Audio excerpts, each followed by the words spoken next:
So good morning, everyone, and thank you very much for joining us this morning on this very, very important briefing with Professor Nils Melzer, the UN Special Rapporteur on Torture, who's written the book, The Trial of Julian Assange, which I hope I've sent to every single one of you with a PDF link. As usual, our format, which is being recorded, and we will send the recording round to every single one of you, is 1 hour in which Professor Melzer will start with a few remarks.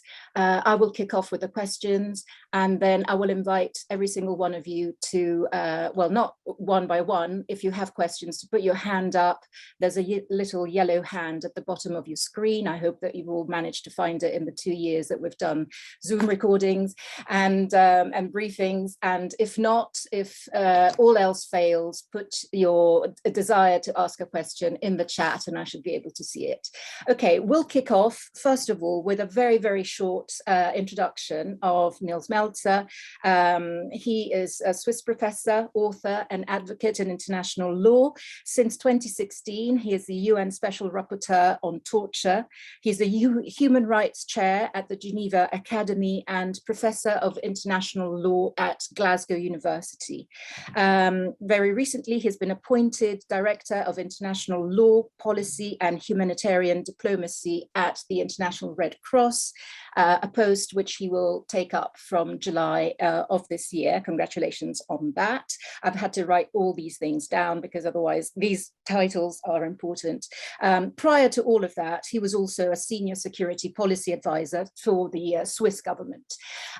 So I hope that you've all had a chance to have a look at the book, but we'll start with a few remarks from Nils and then we'll kick off.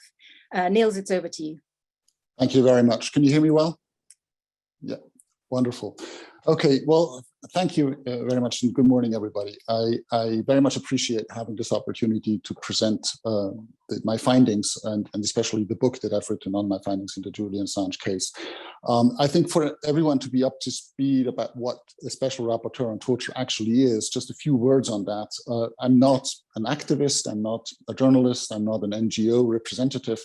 I am an independent human rights expert who has been appointed by the Human Rights Council of the United Nations, so appointed by states essentially to monitor the compliance of UN member states with the prohibition of torture and ill treatment throughout the world, and to report any alleged violations to them, visit prisons and investigate cases.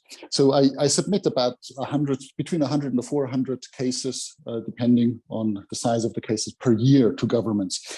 And I think it's important to understand that this is really an everyday work. Most of my interventions are not in the public sphere visible. Now, the Julian Assange case came to me in 2018 in December when he was still at the Ecuadorian embassy. And his lawyers asked for my intervention on his behalf because they argued that his living conditions at the Ecuadorian embassy had become inhumane. And I basically had this visceral reaction when I saw this email of, no, not this guy. And I think it's important because I have been affected, like I think many other people, by these narratives that have been spread about Julian Assange in the media for about a decade. The suspected rapist, the traitor, the hacker, and so on. And so I basically declined to get into the case. It's also important to know that I receive about 10 to 15 requests per day and can only deal with one. So it's quite normal for me to react quickly. But I noticed this distinct emotional reaction. And I only reconsidered the case about 3 months later, just before he was expelled from the embassy, when I received some medical opinions by independent medical experts that had visited Julian Assange in the embassy and actually came to the conclusion that indeed he had been subject to inhumane treatment. And this did not come from any, Assange activist. It really came from an independent medical doctor who had visited Guantanamo, was very respected in the US, and so on, Dr. Sandra Crosby. And this kind of prompted me to say, well, I have to look into this case at least. And so I took my own medical experts with me, a forensic expert and a psychiatrist. Both of them had investigated cases of torture for 30 years. And I visited Julian Assange when he was in Belmarsh prison, and on the 9th of May 2019, just a few weeks after his arrest. I didn't expect to find torture. I thought I'd find some medical conditions, make some recommendations, fly back, and he's in British hands now, so everything will be fine. He'll get a fair trial, and I don't have to worry about this anymore. What we did find really shocked me. As soon as I started scratching the surface of this case, I saw that there were massive due process violations, and not in some kind of usual suspect state where you would expect grave violations of human rights, but in kind of the classic rule of law states in Western Europe of Sweden and Britain. And I saw that none of these violations had been properly addressed, and that all of those accusations that have been made against Julian Assange, I didn't find any consolidated evidence that would prove that. Quite to the contrary, I found actually that the facts had been distorted deliberately in the narratives that have been spread about him. And so the deeper I got into this case, the more dirt came to the surface, but it was not on the side of Julian Assange, as everyone would have expected from the narratives that have been spread, but it was on the side of the government. And so I confronted the governments with those findings and asked them to provide counter evidence or explanations on how this was lawful, what they were doing in the case of Julian Assange. And what really shocked me is that all four involved states, the US, Britain, Sweden, and Ecuador, refused to engage in a constructive dialogue with me. And this, again, on the background that I'm mandated by those states to actually engage in dialogues with them. And they're called on by the UN to cooperate fully with my mandate. And so that really triggered a deeper investigation into this case. And what I found really was a concerted effort in trying to set an example on Julian Assange to deter other journalists, people like yourselves, to follow his example. So you should not do that. So you should not, if I gave you a USB stick today with, say, the collateral murder video #2, which proved war crimes at the time in Iraq, or the diplomatic cables, the next 250,000 diplomatic cables, if I gave you a USB stick like this, I don't have one, just so you know, but if I had one and I gave it to you, would you publish it? I think it's a fair argument to say that you would be very, very hesitant to do that because of what is being done to Julian Assange. And I will not be long here. I could go obviously in lots of details, which is why I've written a book about it. I felt that I was unable through diplomatic channels that were at my disposal, or by alerting the General Assembly in New York or alerting the Human Rights Council in Geneva, I was unable to receive any redress in this case, as I was mandated to do. And I felt that this pointed to a systemic failure of human rights mechanisms whenever states claim, perceived essential security interests or something like this, and they kind of cover their interests and their business with a veil of secrecy. And I felt that this was fundamentally threatening not only to the human rights of Julian Assange, but to the human rights of everybody else and to the future of press freedom. Because if the United States succeeds in prosecuting Julian Assange and we look at the indictment, we see essentially they're accusing him of receiving and publishing secret information of national security relevance. Now, he's not an American, he had no ties to the US, he had no obligations to the US, was a foreign journalist who published evidence for war crimes and grave human rights violations, which are clearly in the public interest. If the US succeeds in prosecuting this man and sending him to a supermax prison for the rest of his life, this will have an enormous chilling effect on free press, on investigative national security journalism, and which is absolutely essential to maintain that freedom of press in the democratic system, because that's the only way in a complex society for people to know what their governments are doing with the power that they're being given by the people and the money they're being given by the people. So I felt that this case really is not about the Assange case is not simply about Assange. It's about all of us. It's about the integrity of our modern democracies and rule of law systems and the future really of the press freedom. And that's why I decided to write this book, to provide the evidence that I had collected during my investigation, so people can see and can judge for themselves, and judge for themselves what the implications are of this case. So as I say in the book, I didn't write this book as a lawyer or advocate for Assange as much as an advocate for the rule of law, press freedom, and human rights. And I'd be happy to, engage with you in a discussion, rather than now having a monologue, and answer perhaps your questions with regard to that book. Thank you very much, Nils. I will kick off, and please start putting your hands up, or, as we discussed before, if you have questions. So first of all, I wanted to ask you, you've stuck out your neck very much on this, because Assange is a very controversial figure, and many people, just like you reacted at the beginning, don't really want anything to do with him because he's been completely discredited in the public arena. However, you've gone and written a book as well on it, and it shows great courage, and it shows that you've gone through a journey. No. Can you hear me? Yes, yeah. I can hear you now. Yeah. Okay. Basically, to resume what I just said, you've stuck out your neck. He's a very controversial figure. You've put your credibility on the line for this, and you've shown that you've gone through a journey. At the beginning of the book, you say this is an alarm call. At the end of the book, this is a fire alarm. So the call gets louder and louder as you write the book. Has it had any effect whatsoever so far? Well, I think so, yes. I think already before the book came out, I think my various public statements, and obviously I'm not alone in this, there are other important influential figures who have raised their voice since then.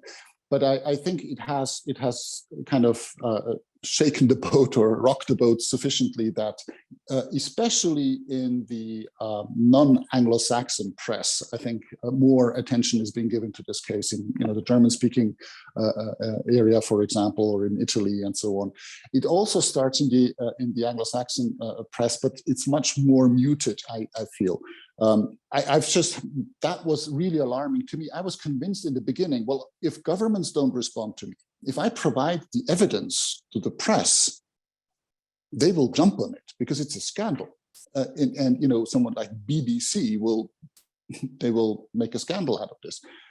No, they didn't. They took the interview offline, that they had with me, and so there's no trace of it back. And to be fair, there were some radio interviews with the BBC, but so I don't want to point at them only. But I want just to say that even the mainstream press, and I don't even suggest any bad intentions, has been so affected by those narratives.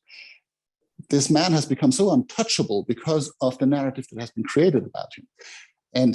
But there is no evidence for that, that they're not able to play their role as the fourth estate and inform the public about the due process violations that are being at the game that's being played here behind the curtains. And I think that's really what I found is extremely concerning. I do feel that there is an opening, especially now that we see that the case is progressing and his potential extradition to the US becomes a more realistic kind of a scenario, that even the press in the US starts to become worried what the implications are for them if the government really goes through with this.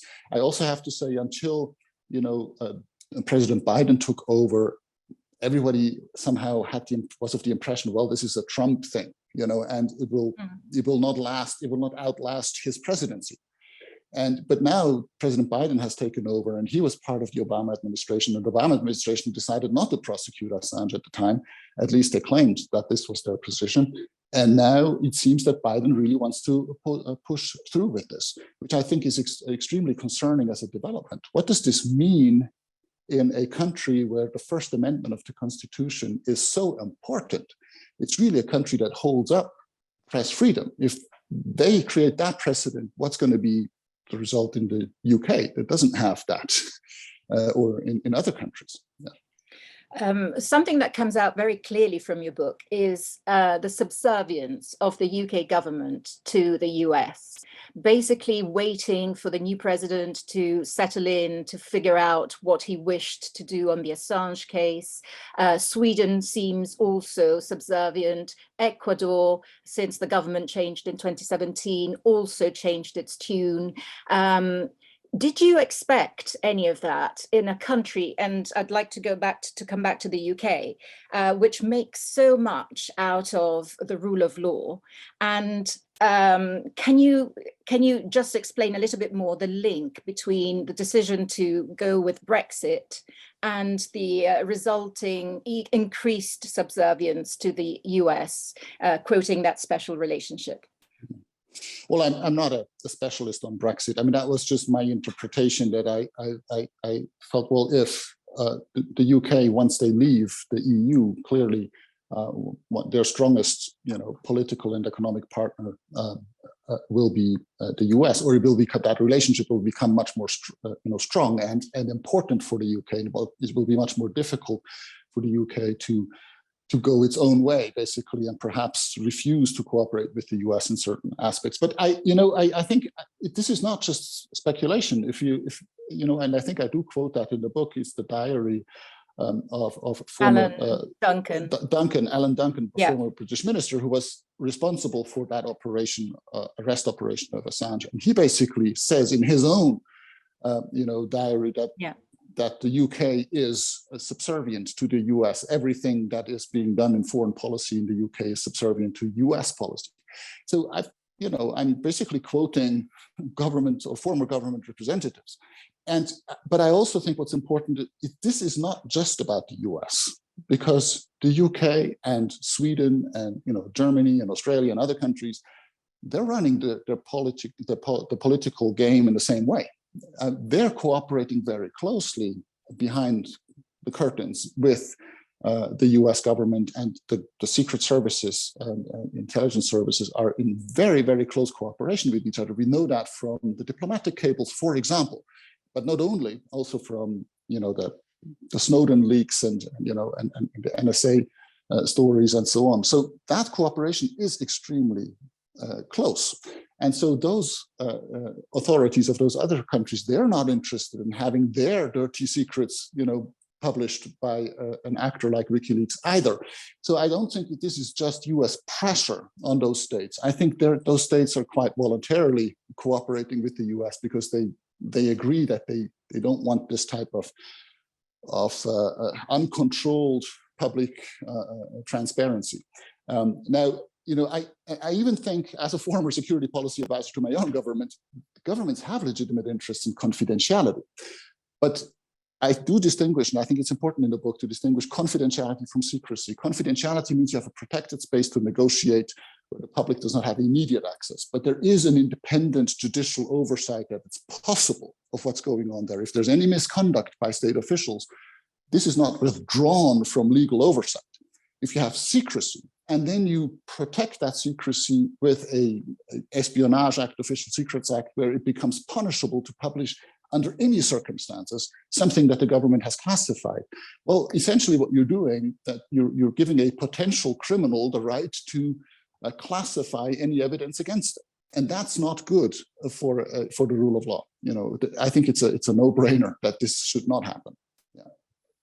I want to talk a little bit, just a couple more questions. I see you, Alex, with your hand up. So just give me a couple more questions, because I wanted to, you refer to your role in the book at one point as the sort of UN as a toothless tiger in your role, even though you say that it's not the case.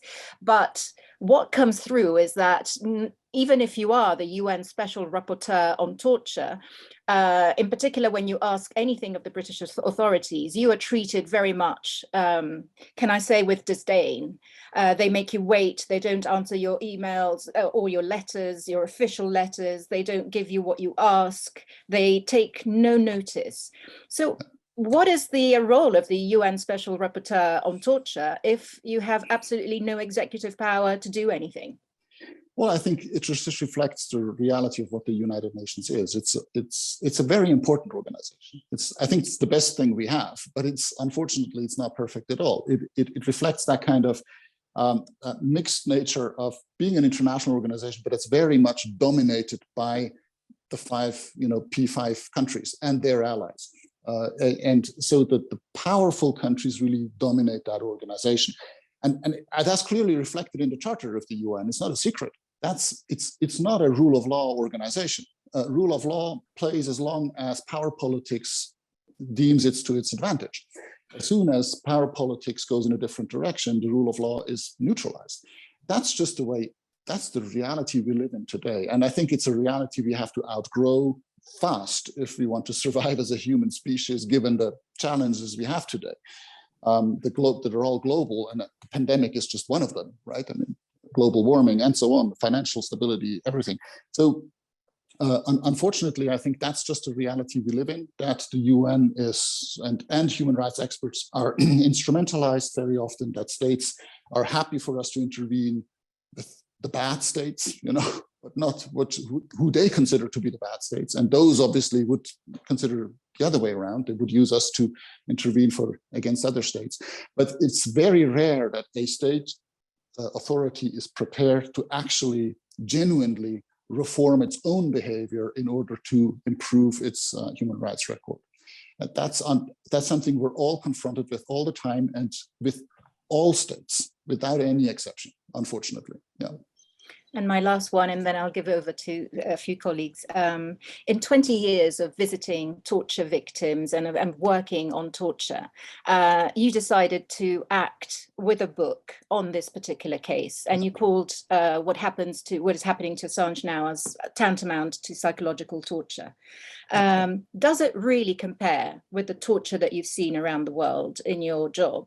And why did you decide to become public on this particular case and not on cases that might look worse? Yeah, well, obviously, it's, you should never compare cases of torture. Every case of torture is horrible, and psychological torture is not torture light. It just doesn't leave visible traces as much as physical torture does, but it destroys the identity of the person much more effectively sometimes than physical torture. So, but you're right. I mean, in some contexts, the torture that is happening is much more atrocious on the individual victim. But what I found so troubling in this case is the systemic failure. So the inability or unwillingness of modern democracies, when provided clear evidence for government misconduct, to actually correct that the checks and balances they're just not working at all in this case. And, it's not just about Julian Assange as a person, but it's also look at what he has revealed. These are some of the most grave crimes. There we're looking at the type of torture you just referred to in Iraqi prisons, and the murder of civilians. And I mean, by the thousands, we have now evidence for these crimes. No one has ever been prosecuted for any of those crimes, even with video evidence. And that really is shocking, where you can see that war crimes are not being prosecuted, but those who expose them are being prosecuted and actually subjected even to ill treatment, arbitrary detention, and what could amount even to psychological torture. I think that displays a systemic problem of enormous proportions. And I took this case only to illustrate that, because obviously it's not the only case. Other whistleblowers or other journalists rather, but also whistleblowers are being persecuted. Manning, Snowden, Daniel Hale, I think, the drone program and so on. But none of these crimes are being prosecuted. And that really, none of the torture cases in Guantanamo, nobody has been prosecuted. When the German prosecutor wanted to prosecute CIA agents for the torture of a German citizen and wanted to extradite them, the German government refused to ask for the extradition because they cooperate so closely with the US government.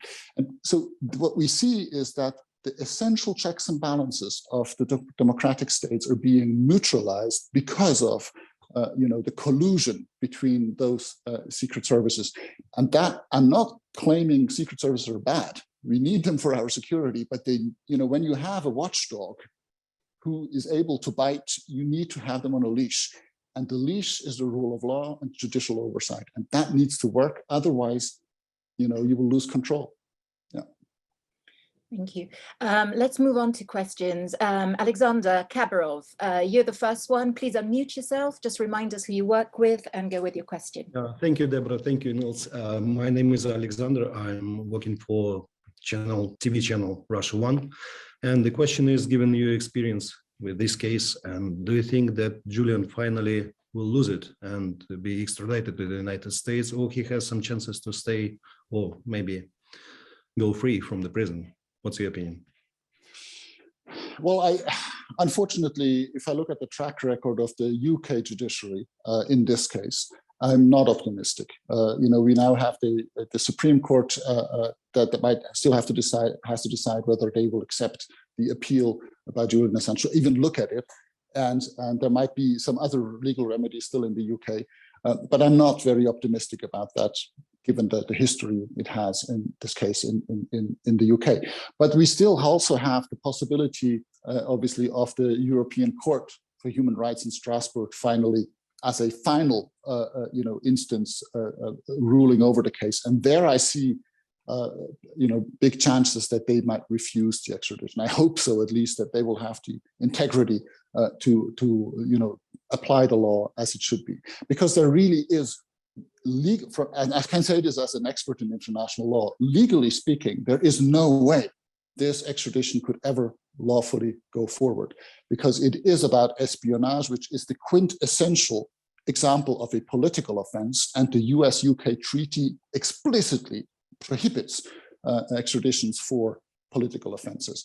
And this has been so distorted by the UK judge in the first instance that this is really grotesque. So this really is already, then we have all those massive due process violations, the illegal surveillance in the embassy, the mistreatment of Julian Assange, the unlawful seizure of his belongings. All of this, and that has been given into the US, has given the US such an unfair advantage in this proceeding, already for formalistic reasons. He could never be extradited. And then we still have not discussed press freedom and all of these things. So I'm hopeful that if he can somehow sustain his mental health for that period, that the European Court of Human Rights might refuse that. Now the question is whether the UK will respect that ruling. That is the other question.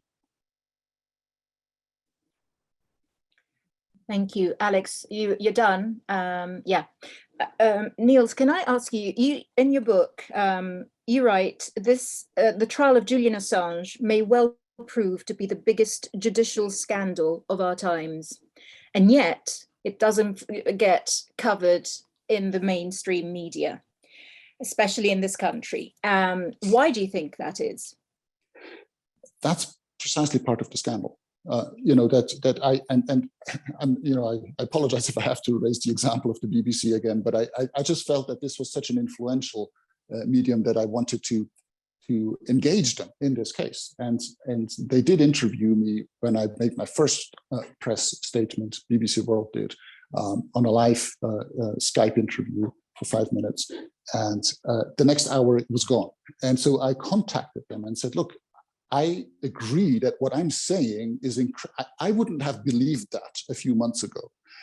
So what I'm claiming is so outrageous that either I'm wrong and then I have to resign, or I'm right, but then someone else has to resign.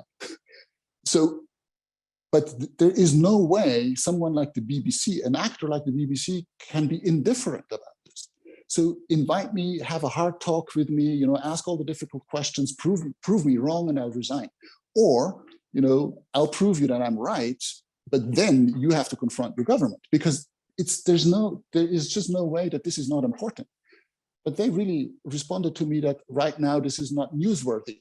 And so, this attitude to me reflects an unwillingness to actually look at the elephant in the room. Yes, they're present. Yes, they're reporting on the court hearings, but they're just saying the judge said this and Assange's team said that, but they're not really looking at what's happening here. What is this really about? And it's not just about press freedom. It's really that the UK courts are systematically violating this person's right.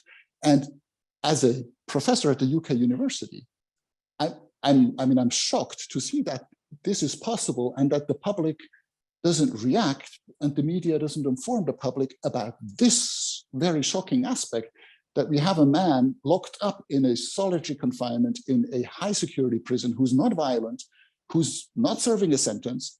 I mean, he should be free, perhaps with, house arrest, so he doesn't, again, ask for asylum in some embassy or something like this. I get that point formally, but if you want to conduct that proceeding, but Augusto Pinochet was in house arrest for 1.5 years when he was in extradition detention. And he was free to receive as many visitors as he wanted and to have access to the public. And that's precisely, it seems to me, what the government wants to prevent, because there is no legal basis for keeping Julian Assange in a high security prison. So why are they doing this? And it really destroys his health and also prevents him from preparing his case and his defense properly. I've experienced it when I went through the security checks of Belmarsh. It's atrocious to go through those checks. It's a high security prison, it's normal. But it also means that he doesn't have enough access to his lawyers. He doesn't have enough access to, support that he needs to prepare this trial, where on the other side is the most powerful country in the world with an army of lawyers. So how is that possible? But there is simply no engagement. I don't receive any responses by the UK government on my official letters, as a UN expert. And that, I think, is just, profoundly shocking. Yeah. Sabrina, I can see you with your hand up. Please unmute yourself and go with your question. Sabrina, you're muted still. Yeah, I'm Sabrina Provenzani from Il Fatto Quotidiano. With my colleague Stefano Maurizio as well, we've been covering constantly and regularly what happened in a critical way. And as you, I've been struck by the lack of engagement from British media. And it's a difficult question, but I wonder whether you have ever found evidence of some direct or indirect pressure from the government on newsrooms in the UK. No, I don't have any evidence. It's really pure speculation. But the press really needs to be concerned. I don't know whether the issue is that a deal has been struck somehow. We leave you alone if you give us Assange or something. I can't in my position speculate about this. But the silence is deafening. The silence, yes, it's true. Even some of the big media houses have started speaking about press freedom and these types of things. But then we see that as a response, the US government has then revised this indictment and started focusing more on alleged computer offenses. But because they didn't have any evidence for it, then they fabricated it, and they basically bribed a criminal, this Icelandic witness, Siggy, into giving false evidence against Julian Assange. And so, these types of things are extremely worrying.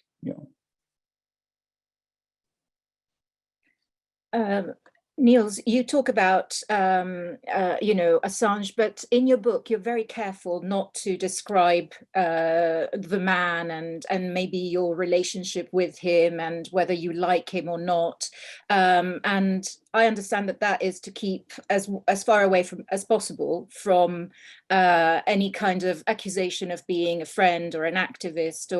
But what is your relationship with him? What is he like? And why is he so disliked by people who've worked with him? Like, The Guardian, Channel 4, they've all dropped him like a hot potato. So what is it about him? Well, I think many of you know him better than I do. I've spent 4 hours with him, and of which, about half was just medical examinations where I wasn't even present. But and I have a very kind of technical, professional relation. I have never talked to him again after that. But what I saw is, apart from kind of the symptoms that would be quite typical for isolation prisoners, the kind of confusion they have, and the interchangeable depression and anxieties and so on, I noticed something that I didn't understand at the time.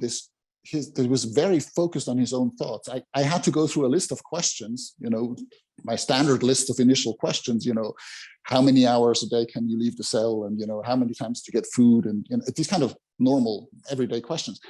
And he wasn't able to just respond to them and get me through that list in the 5 or 10 minutes, but he would then expand into discussions about the philosophical meaning of the human rights mechanisms and so on. And it was very intelligent and very to the point, but not to the point what I was trying to do myself. So what I noticed is that he didn't have the sensitivity to realize what I wanted to achieve. But as soon as I verbalized it, he immediately understood and helped me, to comply with it.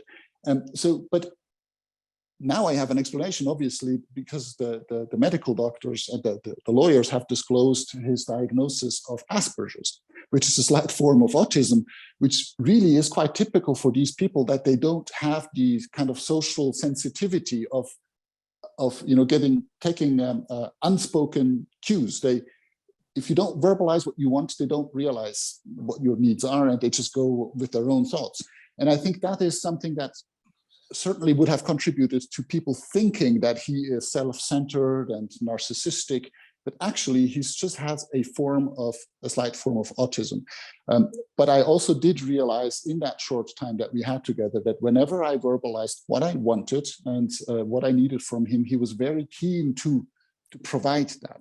So I would just ask people who had uncomfortable experiences with him, from journalists, from those women in Sweden, and I don't know what happened between all of those people, but just to look back at their experience and think, how would I analyze this had I known at the time that he actually has a slight form of autism? Because I think that really is quite typical for them.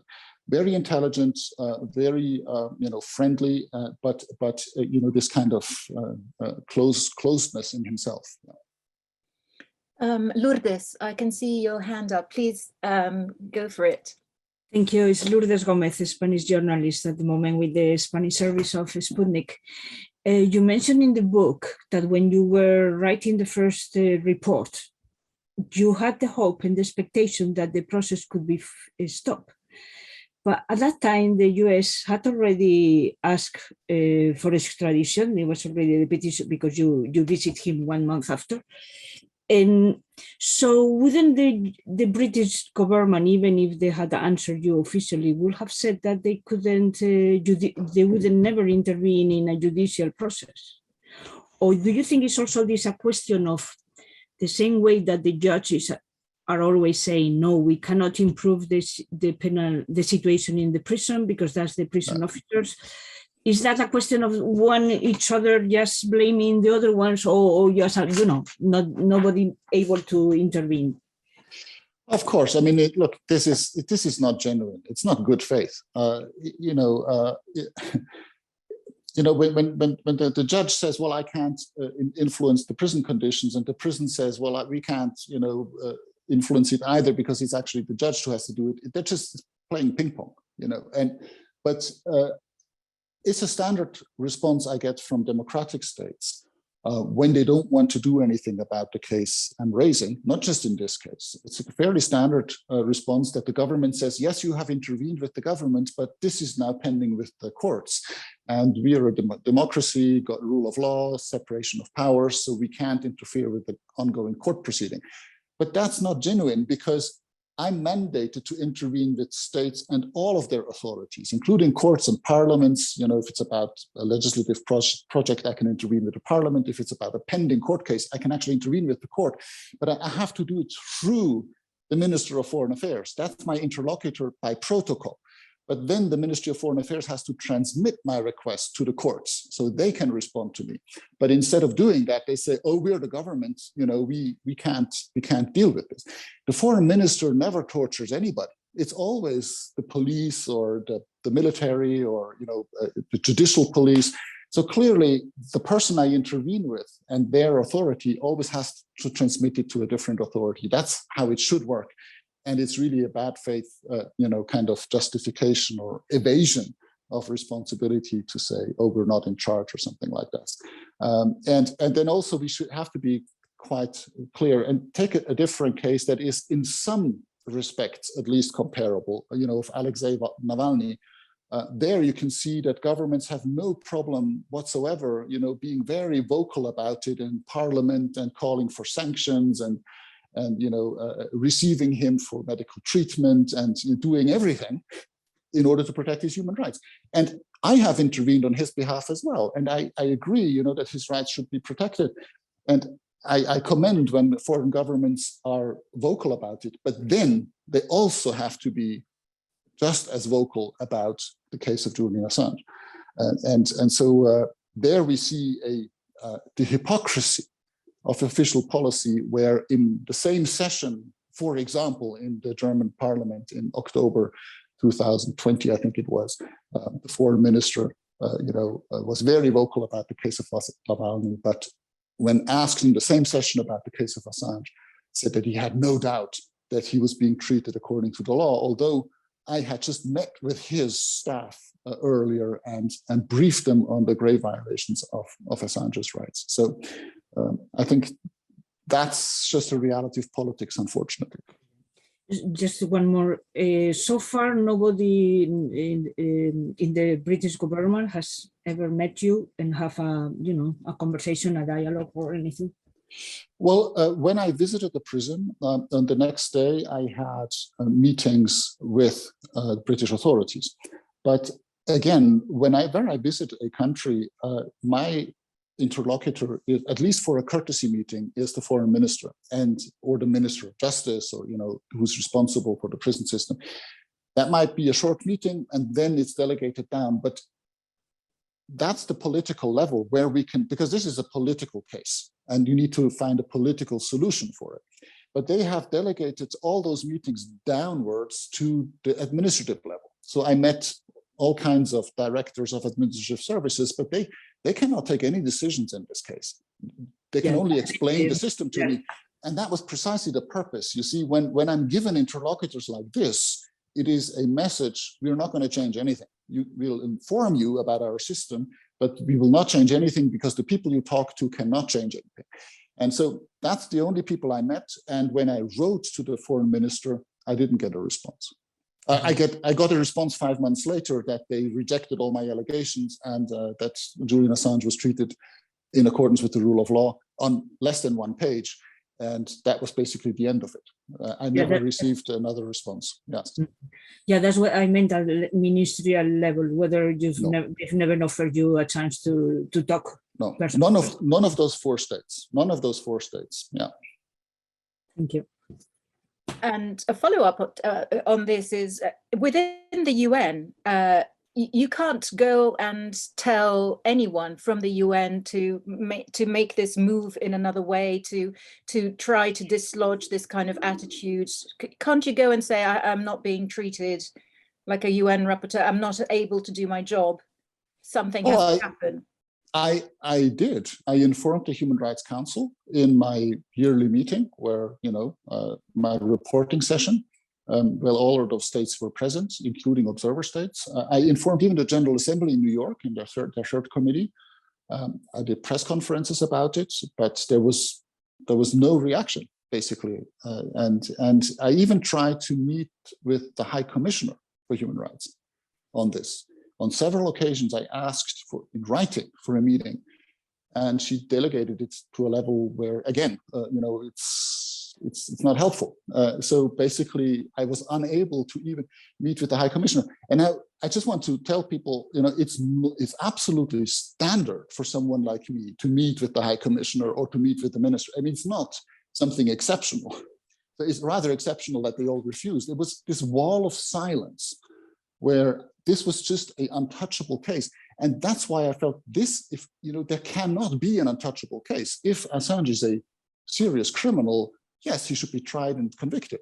But what is he being accused of exactly? Even the Swedish allegations, which were the most grave allegations really in the history of this case, they were dropped by the Swedish authorities before they expired, 1.5 years before they expired, and at a time when Julian Assange was available to them because he was in British prison. He could have been easily questioned and prosecuted by the Swedish, but that's when they had to bring the evidence, because they had to decide about indicting him or not. And that's why they had to admit at the time we actually never had enough evidence to even press charges against him. So after 9 years. And so even that was dropped. So we have to presume he's innocent by law. That's just the principle that we have. And so what else?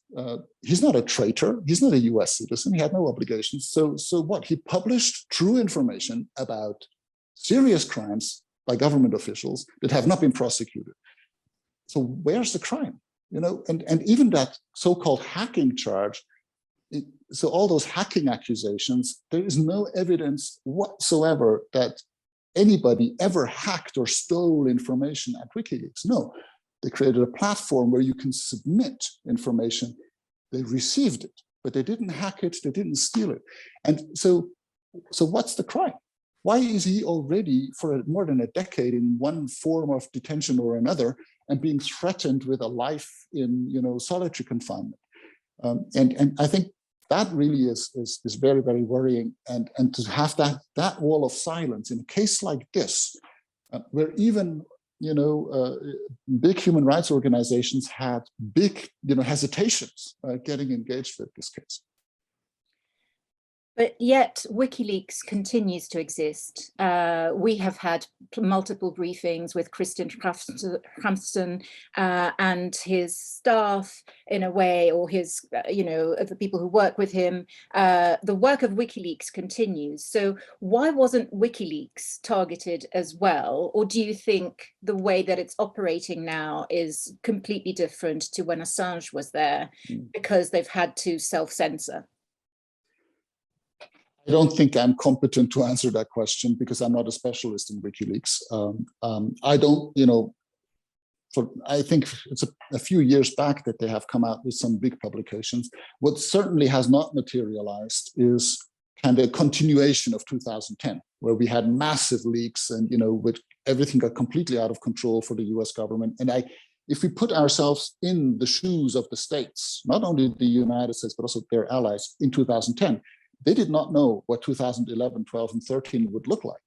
So I think they were really, they didn't understand, they couldn't predict that. So they intervened massively at the time to stop what they feared, which would have been, I presume it was the proliferation of the idea of WikiLeaks, which is easy to replicate really, with the internet today. And if you have, a few years later, 10,000 WikiLeaks all over the world, then it will be impossible for governments to continue with this kind of policy of secrecy and impunity for their own crimes. And so I think that really, that was stopped in one way or another, but I can't tell you exactly, how that happened. Certainly what happened to Julian Assange clearly contributed to intimidating people, from pursuing this further. I see that Latika Book has a question. Latika, can you unmute yourself, please, and ask your question? Thanks. Sorry, my computer's playing havoc with me today. Thank you very much for the time. Can I just ask what your interactions with the Australian government have been? Because there has been some concern expressed quite recently with the Deputy Prime Minister saying he's very concerned about an Australian citizen being prosecuted in another country. So you were talking about you not being, hitting brick walls in the UK, hitting brick walls in the US. What specifically have you attempted with the Australian government and what's the reaction been? Yeah. Could you just clarify something you were saying then about the hacking? Because that's really the heart of these charges. Do you believe that there is no case whatsoever relating to the hacking pertaining to Assange and that he should be let go? Is that what you're saying? Yeah, so there's two questions in this. So the first one on Australia, I have this very precise mandate, which is about the prohibition of torture and ill treatment. So I can't intervene on all human rights aspects with governments.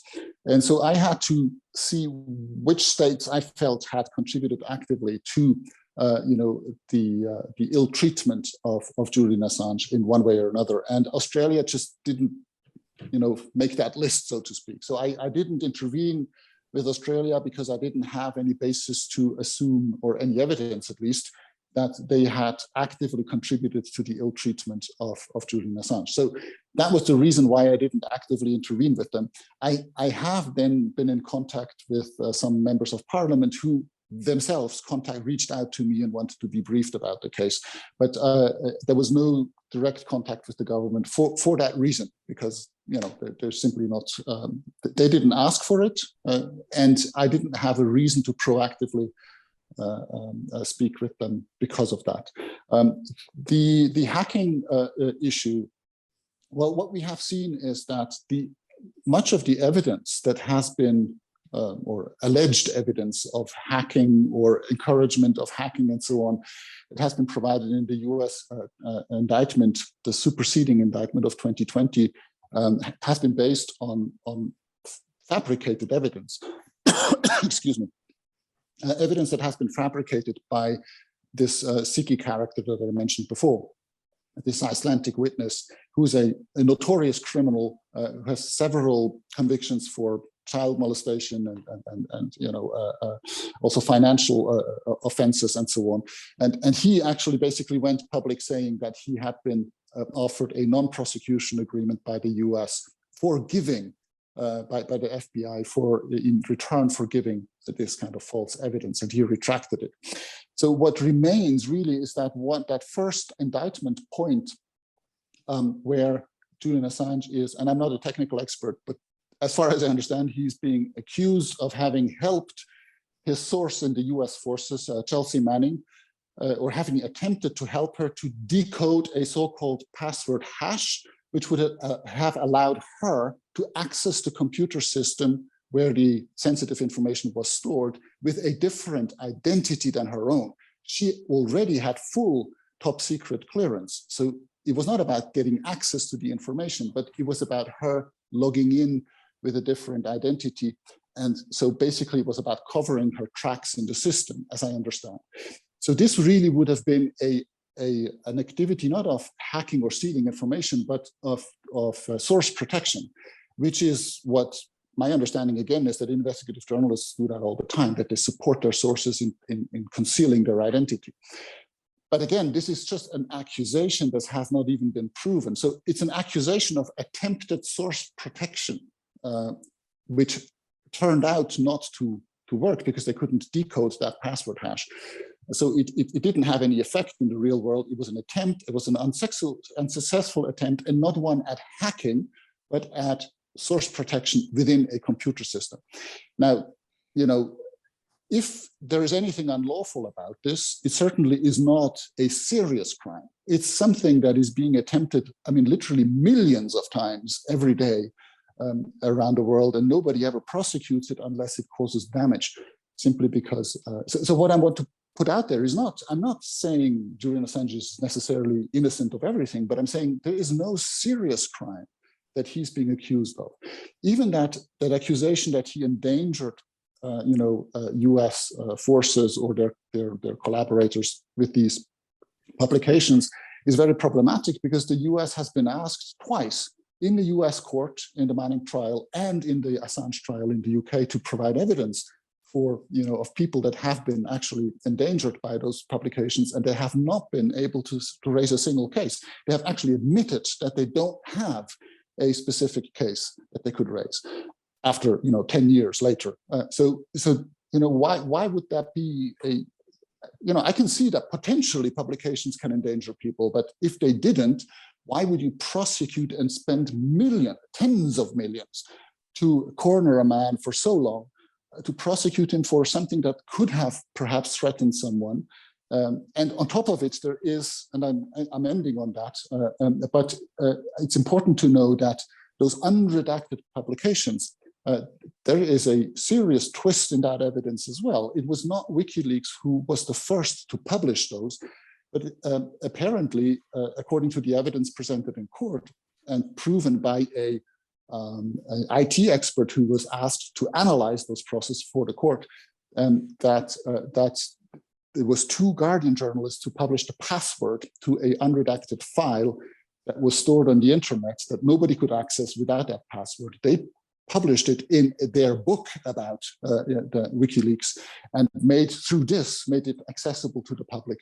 And Julian Assange actually even warned the US of this and said that it was now out of his control. He contacted them. There's an audio file where he speaks to the State Department, I believe it was, offering to work with them to do damage control. And it was not the Guardian doing that. And so I think it's really important that we question the narratives and look at the evidence. And they really, to me, I've not found any evidence for anything that would justify his prosecution. That's just as much as I can say. Thank you. Simone Rosenblatt, please remind us who you work with and go with your question. Unmute yourself first. Hello, I'm Simone from ARD German Radio. My question is about recent reports from Yahoo News that the CIA plotted to kidnap or kill Julian Assange. Do you think these accusations are credible? Yeah, well, again, it's difficult for me to, because I had not had access to the direct sources of these allegations. So it's difficult for me to make a definite statement. But yes, I believe it's credible. As far as I know, the allegations are that assassination has been considered, but then was not pursued as being judged too risky. But that his kidnapping from the embassy and potential rendition was actually considered by the Trump administration. I think, especially I think it was Pompeo at the time, who was at the head of the CIA, and that was a reaction to the Vault 7 leaks in 2017 that concerned the CIA. I don't think that's unrealistic, especially because we have a parallel criminal trial occurring in Spain against the security company who was tasked to guard the Ecuadorian embassies, who worked for the Ecuadorian authorities, but in the back of those authorities also worked for the CIA, basically provided the CIA with a direct video feed, apparently, of video surveillance. And there were 2 former employees who anonymously testified in court, employees of that security company, who said that apparently even there were plans to poison or abduct Julian Assange. So we have 2 different sources now that are consistent. So in a sense, I think there is some credibility in that, but clearly it has to be investigated more deeply. We've got a couple of minutes left, so I wanted to wrap up, Nils, by asking you if you think that your book is basically a call to arms, a way of saying, wake up, do something about it. And also, I'm kind of drawing in Dawn Manner's thing on the chat as well. What is it that you want people to do? What can grassroots organizations do? What can the international press do, apart from the obvious? What is it that you're hoping that will come out from this book's publication? I want to kind of, I want to expose the facts of this case, and also to invite people who might be, having the same kind of prejudice against Assange that I had myself, which prompted me not to take the case in the beginning. Just to read that book and join me on that journey that I went through to uncover all those false narratives, and to think that this is not, you're not reading this because you want necessarily to help Assange. You might, but this is not the primary point. Is that you should look at this as evidence for how the system's working, the system that we are part of and that governs us.